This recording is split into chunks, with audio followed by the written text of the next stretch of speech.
All right, why don't I kick it off? We're 5 minutes past 9, and there's not a huge line at the registration desk. So thank you guys for coming.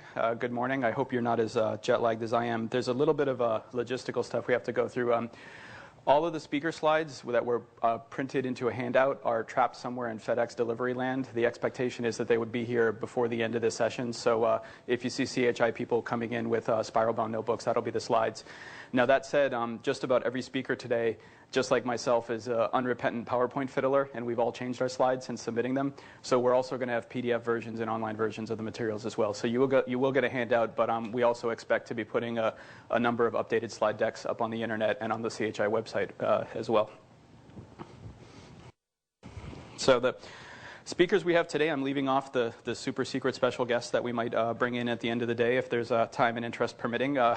My name is Chris Digdigian. I'm a principal at a company called BioTeam. I handle the high-performance computing practice and also the new cloud computing practice as well.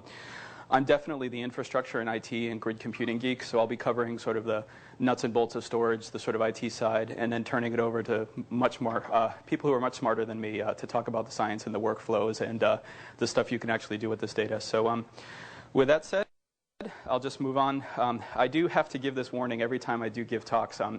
I typically will do 90 slides in 40 minutes. I talk really, really fast. A lot of the slides that I put up are often reference material, so I do apologize in advance that I do tend to go through fairly quickly. The way we've structured the day today, we've left a lot of time in the schedule for questions and interactive stuff, so I would actually prefer if there are questions, feel free to raise your hand and interrupt or shout in. We don't have to wait till the end of a series of PowerPoint slides to jump in.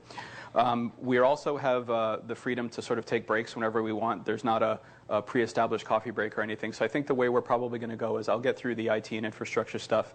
That'll be a logical point where we could take a quick coffee break and come back in and start talking about science. And just like I said before, I've changed the slides about 3 or 4 times since submitting to CHI. So the final versions will be up on blog.bioteam.net.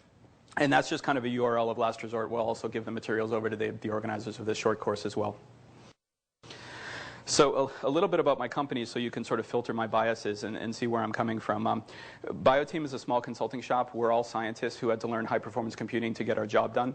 And we found that there's a really nice niche. It's fun and also interesting as sort of bridging the gap between science and IT. But we are independent, objective, honest scientists who had to learn IT. So we try to give you the straight vendor-neutral, technology-agnostic approach. I'm not beholden to any vendor. I'm not beholden to any technology. That said, though, I generally only talk about solutions that I've personally used to solve customer-facing problems. So I do have a personal set of favorite set of vendors and technologies, but I'll be forthright if any of that stuff comes up. So feel free to ask me questions about that as well. One of the other speakers, Adam Crowder, is also a member of BioTeam. We poached him from the Pittsburgh Supercomputing Center, and Giles is from Pfizer.